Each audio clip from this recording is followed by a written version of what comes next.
Hi అండి, నమస్తే.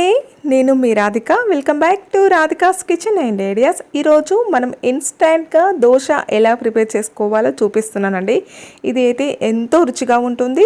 Dosa with chutney సూపర్గా ఉంటుంది ఫ్రెండ్స్. ఒకసారి ఈ విధంగా ట్రై చేయండి. నేను చెప్పే ప్రాసెస్తో ట్రై చేయండి, పర్ఫెక్ట్గా వచ్చేస్తుంది అనమాట.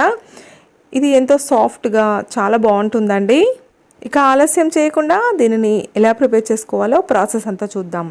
ఒక మిక్సీ జార్ తీసుకోండి. అందులో 1 కప్పు ఉప్మా రవ్వ, అంటే దీనిని బొంబాయి రవ్వ అని కూడా అంటారండి. ఈ రవ్వని ఇందులో వేసుకున్న తర్వాత 1 కప్పుకి 1/2 కప్పు పెరుగు వేసుకోవాలండి. పుల్లటి పెరుగును వేసుకోవాలి. ఆ తరువాత ఇందులో 1/2 కప్పు వాటర్ వేసుకొని ఇందులో కొంచెం చక్కెరను కూడా వేసుకోవాలండి. అంటే నేను 1 స్పూన్ చక్కెరను వేసుకుంటున్నాను. ఇలా చక్కెరను వేసుకొని దీనిని మంచిగా బ్లెండ్ చేసుకోవాలి.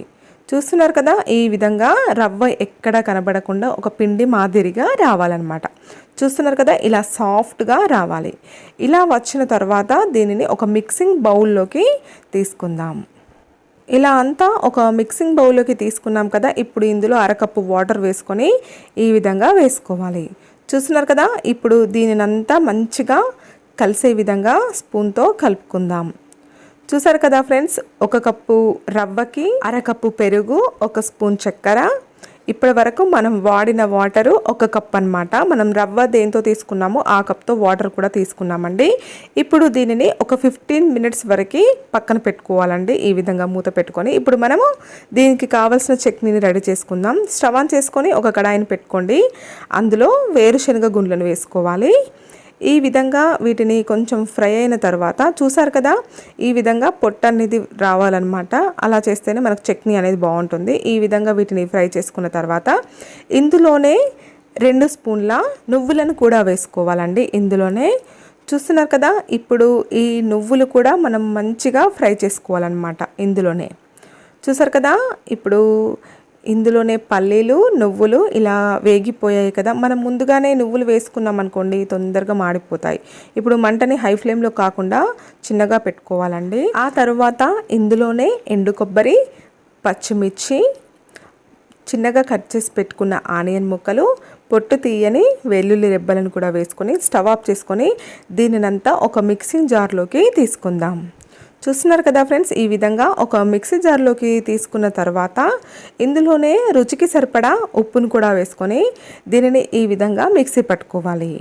చూస్తున్నారు కదా, ఈ విధంగా మిక్సీ పట్టుకున్న తర్వాత ఇందులో 1 కప్పు వరకు వాటర్ వేసుకోవాలి అండి. ఇలా వాటర్ వేసుకొని మళ్ళీ మిక్సీ పట్టుకుంటే ఈ విధంగా చట్నీ అనేది రెడీ అయిపోతుంది.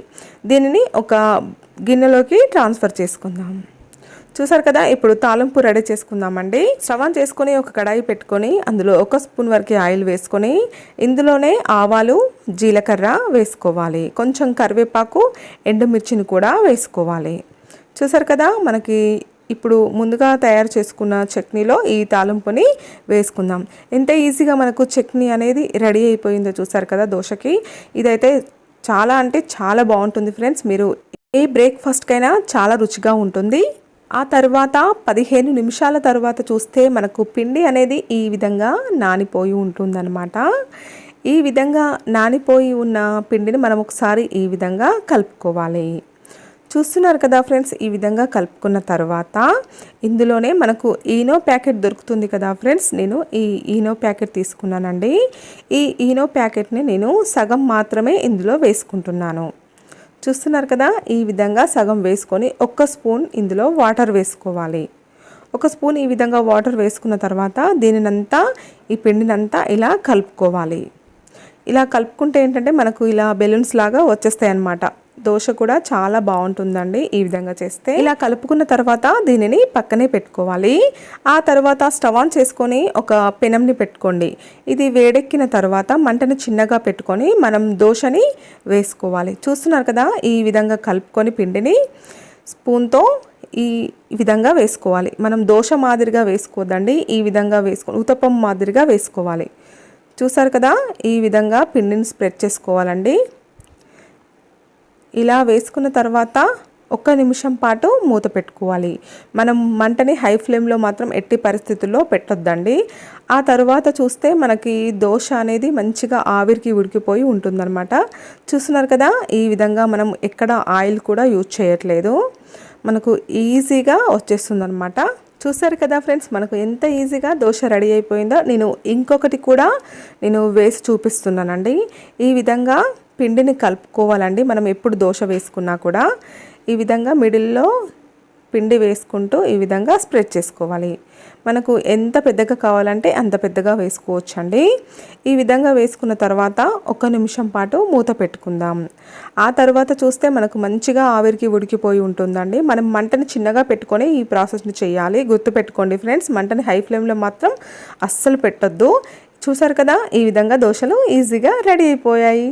ఈ చట్నీతో చాలా బాగుంటుందండి, ఒకసారి ట్రై చేయండి. మీకు ఈ వీడియోకి సంబంధించి ఎలాంటి డౌట్స్ ఉన్నా నాకు కామెంట్ రూపంలో తెలియజేయండి ఫ్రెండ్స్, నేను ఖచ్చితంగా వాటికి రిప్లై ఇస్తాను. మీకు కనుక ఈ వీడియో నచ్చినట్లయితే లైక్ చేయండి, షేర్ చేయండి.